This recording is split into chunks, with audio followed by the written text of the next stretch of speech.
Hello, welcome to the YouTube show entitled The Nine Report and the subtitle of Politics and Economy of Japan and Korea. Actually, this is the very first session of this talk series, which will last long from now. I am Daniel Rowe. I am Korean. I'm doing this show in Seoul, Korea. I went to college in Korea, then I went to grad schools in the US, leading to my PhD degree in political economy at MIT. I specialized in Japanese studies with a dissertation on the Japanese business government relationship. And I taught at Hong Kong University of Science and Technology and People's Bank of China's grad school. Then I moved to Japan, Tokyo, in to do engage in management consulting business. I have been in Japan for about almost 30 years, then returned to my hometown so lately, and just running a small research firm in Seoul and doing this YouTube show from this year. Now, well, in terms of politics and economy, uh, first, actually, important factor I think is there are too many elections this year. So this year is going to be a year of elections. It is said that more than 4 billion people will be engaged in casting votes globally, and it includes Japan, South Korea, North Korea, and Taiwan and Mongolia, etc. So important East Asian countries will hold a general election this year. Particularly, it is really remarkable that both North and South Koreas will have a general election this year, which is since 1967. So this year is a very rare one in terms of election in the Korean Peninsula, especially North Korea now under the Kim Jong-un leadership will held a general election on the Supreme People's Congress, which is National Congress. And this happens in the 17th year of Kim Jong-un reign. So in some sense, Kim Jong-un as a national leader has become mature in his he's 40 years old. So we'll talk about some changes, some dramatic actions of North Korea from now. So it is said that Kim Jong-un will replace many old members of National Congress, Supreme Congress, with young ones who are close to Kim Jong-un himself. Now, let's talk about general election, electing the national national members to be held on April 10th. Today, if you look at the political terrain, environment of this general election, this election is going to be held amid environment where presidency is very weak. President Yoon Suk-yeol, in his third year of leadership, actually has very low level of support from the people. His party, incumbent party, is support is under less than 40%. And current composition of National Assembly, we have two leading parties and a couple of small parties. The incumbent party, which is the People's Power Party, has 37% of the seats out of 300 the members of Congress, National Assembly. Then 63% is taken by opposition of which 56% go to the largest the Liberal Party, which is the Democratic Party. So we are talking 37 versus 56 in the relation between incumbent and opposition parties. So now, will this change? This situation will change on April 10th.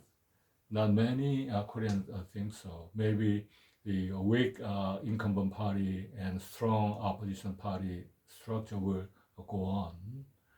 It is forecast that 35% of the people would cast votes to People Power Party, who are basically really conservatives, particularly the ones who are interested in the traditional values and thinking, and 40% out of 100 will be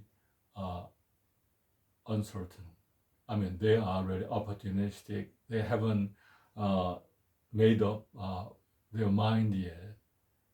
Now that means remaining 25% will go to Democratic Party, which is actually counter to what we have just said in this composition of 40% versus 60% relationship. That means we need to know that current major opposition party, which is Democratic Party, is supported by very strong, passionate, people, which is about 25% of the entire, voting people. And if you are familiar with Korean politics, you might have heard the term Sang 386. I'm sorry. Now, that means when the Democratic Party was gaining power, 20 years ago, the young ones who were at that time, who were born in the 60s and who went to college in the 1980s, and at that time who are 50s. So that means 586 generation. They become now, 86 are still there, but their age became 50 or 60. So 50 or 60 years old people who were born in 1960s and who went to college in 80s and really engaged in under social demonstration at campus almost all the time, became the really core people of the Democratic Party, and still today they are the really core sector of the Democratic Party under Lee Jae-myung leadership. They account for only 25% of the entire voting populace. But the thing is, many people expect that Democratic Party will win the election. That means uncertain middle, most of them will join Democratic Party unless something really dramatic, something really remarkable takes place at the initiative by the President Yoon Suk-yeol and his entourage. So most of opinion poll specialists think the Democratic Party will win the election. The question is how much is. Now, let's turn to Korean economy of the year. Just for your understanding, I'm going to produce a report 3 times a month, 9th and 19th and 29th. That's why it is called 9 report. So we'll talk about more actually micro specific issues in the next coming sessions. But today I'd like to talk basically about the annual forecast of economy of Korea and even the Korean Peninsula. Well, Korean Development Bank is a leading think tank and a bank actually, public bank in Korea. And according to their forecast, GDP growth rate of 24 will be 2.2%, which is larger than the previous one. And domestic consumption 2.2%, and facility investment growth 4.4%, which is actually a huge jump from minus 3.8 of our previous year. And internal balance payment, the Korea is expect to garner $48 billion plus at the end of 24 due to 3.8 percent growth in exports and the recovery of import growth from minus 8 to minus 0.9, almost even. So the macroeconomic indicators are quite optimistic for this new year, and consumer price index will be lower. So this is also good news for the consumers and people in general. But unemployment rate would be about the same. But overall, this year's macroeconomic indicators are far better than the previous year. And how about the business environment in 24? I just selected a few items out of many. Now, let's take a look at the internal sector on top. As positive factors, we will expect to have a recovery of consumption and exports, as we just discussed, and so improved balance of trade. But the worries are negative, forecasts say that the bank rate will go up and the dollar will be stronger. So that will really push the cost for manufacturers, which is a really main body of Korean economy. And that will cool the construction business and reducing contracts. But we will talk about Korean real estate. If you have visited Seoul and any metropolitan cities in Korea, you have seen so many box apartments, like really matchboxes. So many apartment houses are there. So when it comes to effective demand, I think Korea has actually enough houses. So when the macroeconomic indicators are not really good, the sector that accepts a strike force is actually construction, particularly the housing construction. So we expect to have really negative markets in housing construction in this new year. Now let's talk about external economy. The positive factors are now improved, global IT market.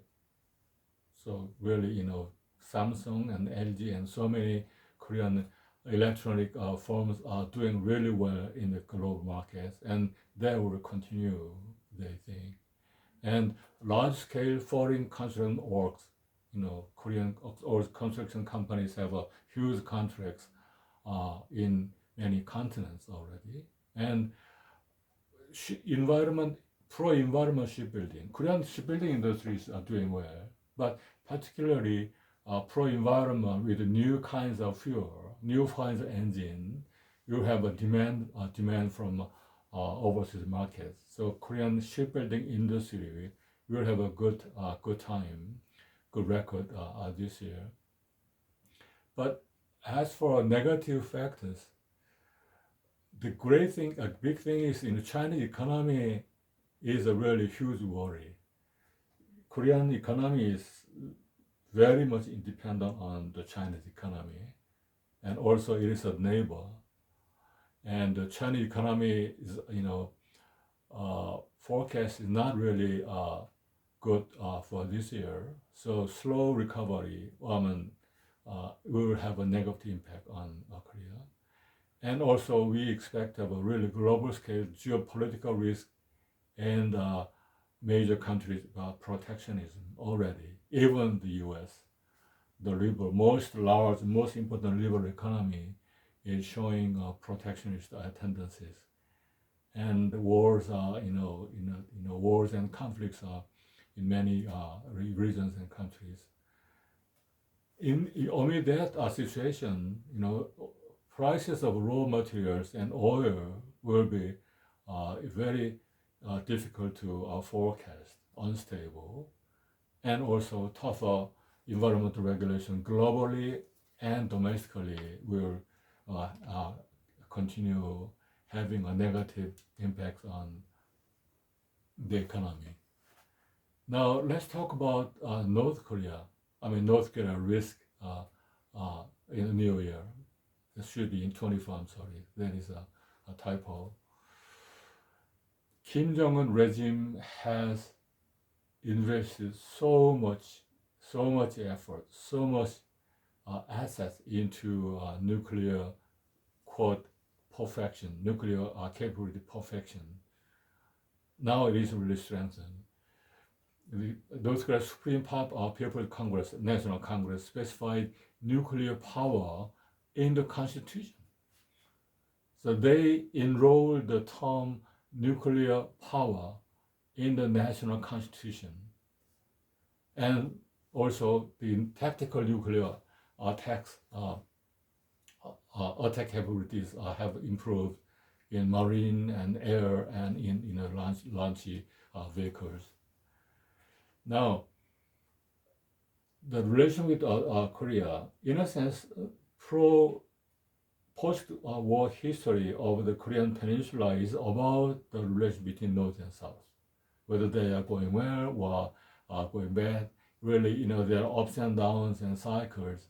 But now we are going into a down cycle, which could be very tough and long, because Kim Jong-un singularly clear that Republic Korea is unquestionable distinct enemy. This is the first time that North Korean leadership has used such a direct hostile expression towards South Korea, and naturally severing all remaining contact channels, including the transaction houses on the borderline. So now South to North relationship interaction has become a zero entering this year by the initiative of Kim Jong-un, a guy of 40 years old. And Kim Jong-un selected hardliners actually to implement these lines of policy, particularly Kim Young-chol, who is a really senior military guy who has been most staunch hardliner against South Korea. Now, I'd like to talk about Japanese economy and politics briefly, but as I do this session 3 times a month, we will have many opportunities to discuss the details, but at least today, this is the first session of the year, so I'm just giving you a big picture for the whole year as I see it. We have a Liberal Democratic Party convention in February 26th, and late March, the end of March, the budget formation for the closing of 23rd and a new budget formation will be declared. And July 7th, we have a Tokyo Metropolis governor election, which may sound minor, but it is not, because Tokyo is really not just one large city, not Washington D.C. It's really combination of Washington D.C. and New York and Chicago, I think. More than 20 million people, and Tokyo Metropolis has been run by liberal, conservative and liberal Democratic Party all along in the post-war period. And then current Prime Minister Kishida, so the leadership will end on September 30th. As you know, Prime Minister Kishida actually is a head of LDP party, right? So LDP party head becomes a prime minister in the Japanese political system. That means we have a new LDP convention. So the new head of Liberal Democratic Party will become new prime minister. So logically speaking, you may see a prime minister which is not Kishida, but it seems that there are not really, uh, strong competitors uh, for Kishida fighting for leadership, prime ministership. In terms of economy, Japanese economy will have a much better than this year. First of all, in real GDP growth rate will be higher than 1%. October, December of last year was 1.1. Then it will be staying 1.1. But from April to September, 6 months, half year, we are talking 1.6, 1.7% GDP growth, which is quite rare in Japan in the late history. But we'll go down 1.6. We'll get to talk about this domestic economy in the following sessions. In terms of consumer price index, will be actually quite controlled from 2.5% of the late last year to 2.4, 2.422, and 1.8. So in the if this forecast is correct, in this year, new year 24, Japanese economy, macroeconomy will be quite in good shape from April to September, half year. And actually, another institution, that is Mitsui Sumitomo Asset Management Company, also offered a similar forecast that the bad effects of previous Lehman shock and recent negative shocks will all be actually controlled. So entering July, April, June time frame of this year, the economy will be actually becoming the normal positive sector for this year. So if you say this normalization, from abnormal, we are not normal. What are the key factors? First of all, the recovery of manufacturing productivity led by car sales. Particularly Toyota, Honda, Nissan, all those cars are selling domestically and globally. And demand expansion owing to foreign tourists. I go to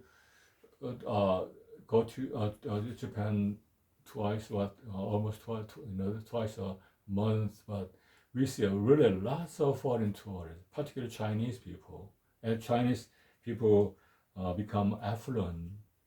They prefer, I think, going to Japan or Korea because they are all, in a sense, Chinese character-based, civilization and consuming behavior is quite similar. So, foreign tourists led by Chinese are really, growing in Japan at the moment. So domestic consumption is expanding. In that environment, what action will the Bank of China, the central bank, will take? Bank of Japan interrate will have an interest meeting on April 25 to 6th. This is very important. At that time, we'll talk about again in the coming session, but we'll have a new BOJ governor, and it is quite possible that the BOJ will discard something called yield cover, which is actually suppressing long-term rate control, and finally stepping out of the infamous minus rate interest regime. So that could be, stimulate Japanese macroeconomy, and then may. But when it comes to domestic money circulation, zero rate policy will continue inside Japan. And what risks are expected in Japan this year? First of all, real GDP will shrink due to rising oil price and yen value, and recession due to U.S. financial austerity and Chinese real estate market stagnation, really two one-two punch in the global macroeconomy will have a bad impact on Japan, leading to recession. Also, the down pushing factors due to a business cycle or raise expectation rewards, and this will actually lead people to save more. Japanese people's saving behavior is quite different from the Westerners, and domestic politics becoming unstable. We still don't know whether Governor the Kishida will become next prime minister, which is that kind of uncertainty is quite rare for the Japanese citizens in their view of domestic politics. And also the international tension, Ukraine, Middle East, and East Asia, particularly these days, the cooperation scheme among US, Japan, and Korea, leading to the consolidation of China-Russia North Korea relationship, is a really a buzzword in this part of the world. People are really worried about, more worried than Ukraine, Russia conflict, that this global scale competition between US, Japan, Korea versus China, Russia, North Korea. Okay, this is it for today. Thank you very much.